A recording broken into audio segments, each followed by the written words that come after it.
اللہ رب العزت نے جب آسمان و زمین، چاند، سورج، ستارے اور کائنات کی ہر چیز کو تخلیق فرمایا تو اپنے عظیم منصوبے کے تحت ارادہ فرمایا کہ زمین پر ایک خلیفہ یعنی اپنا نائب پیدا فرمائے۔ یہ فیصلہ اللہ کی حکمت کا حصہ تھا اور اس میں ایک عظیم آزمائش اور مقصد پوشیدہ تھا۔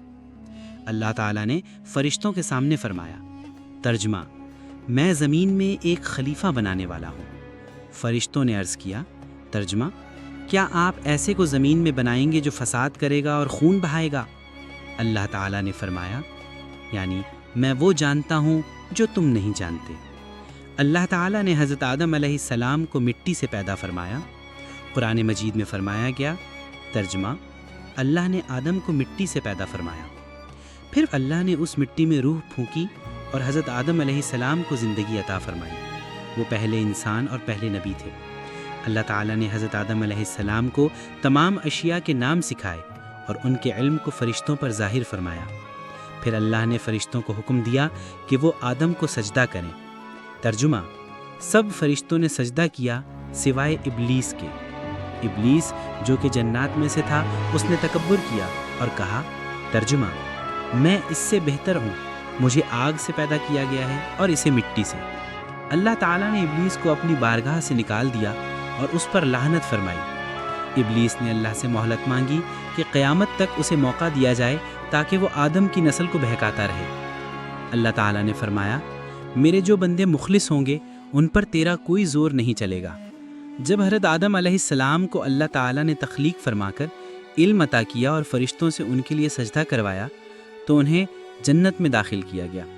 جنت نہایت ہی خوبصورت، پرامن اور آرام دہ جگہ ہے، جہاں نہ کوئی بھوک ہے، نہ پیاس، نہ غم، نہ تھکن، نہ بیماری اور نہ ہی کوئی تکلیف۔ اللہ تعالیٰ نے حضرت آدم علیہ السلام سے فرمایا، ترجمہ: اے آدم، تم اور تمہاری بیوی جنت میں رہو۔ اللہ تعالیٰ نے حضرت آدم علیہ السلام کی تنہائی کو دور کرنے کے لیے ان کی بائیں پسلی سے حضرت حوا رضی اللہ عنہا کو پیدا فرمایا۔ وہ حضرت آدم علیہ السلام کی بیوی بنی اور دونوں کو جنت میں سکونت عطا فرمائی۔ حضرت حوا کی تخلیق کے بعد حضرت آدم علیہ السلام خوش ہوئے اور دونوں نے جنت میں زندگی گزارنا شروع کی۔ اللہ تعالیٰ نے انہیں جنت کی ہر نعمت عطا کی اور فرمایا، ترجمہ: تم دونوں جنت میں سے جہاں چاہو خوشی سے کھاؤ، یعنی لیکن اس درخت کے قریب نہ جانا۔ اللہ تعالیٰ نے ایک خاص درخت کی طرف اشارہ کرتے ہوئے دونوں کو اس سے دور رہنے کا حکم دیا۔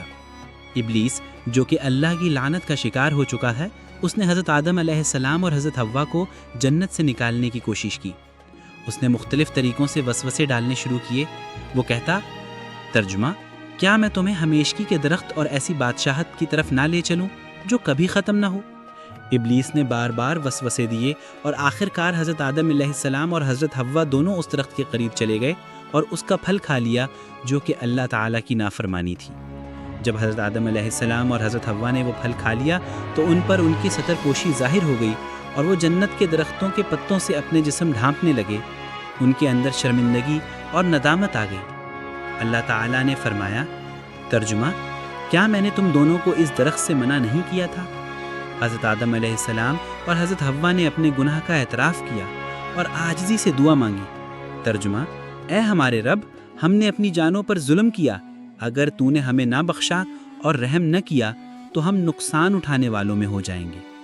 اللہ تعالیٰ نے ان کی توبہ قبول کر لی، مگر بطور آزمائش کے انہیں جنت سے زمین پر اتار دیا گیا۔ ترجمہ: تم سب اتر جاؤ، تم میں بعض بعض کے دشمن ہوں گے۔ اللہ تعالیٰ نے فرمایا کہ اب زمین پر زندگی گزارو، وہاں تمہیں کھانے پینے، رہنے اور جینے کے اسباب مہیا ہوں گے اور تمہیں میری طرف لوٹ کر آنا ہے۔ یوں حضرت آدم علیہ السلام کو پہلا انسان، پہلا نبی اور پہلا خلیفہ بنا کر زمین پر بھیج دیا گیا۔ انہوں نے اللہ سے معافی مانگی، ندامت کا اظہار کیا اور زمین پر اپنی زندگی کا آغاز کیا۔ یہی وہ وقت تھا جب نبوت کا آغاز بھی ہوا۔ حضرت آدم علیہ السلام نے زمین پر اللہ کے احکامات کو پھیلایا اور اپنی نسل کو عبادت، اطاعت اور تقوی کی تعلیم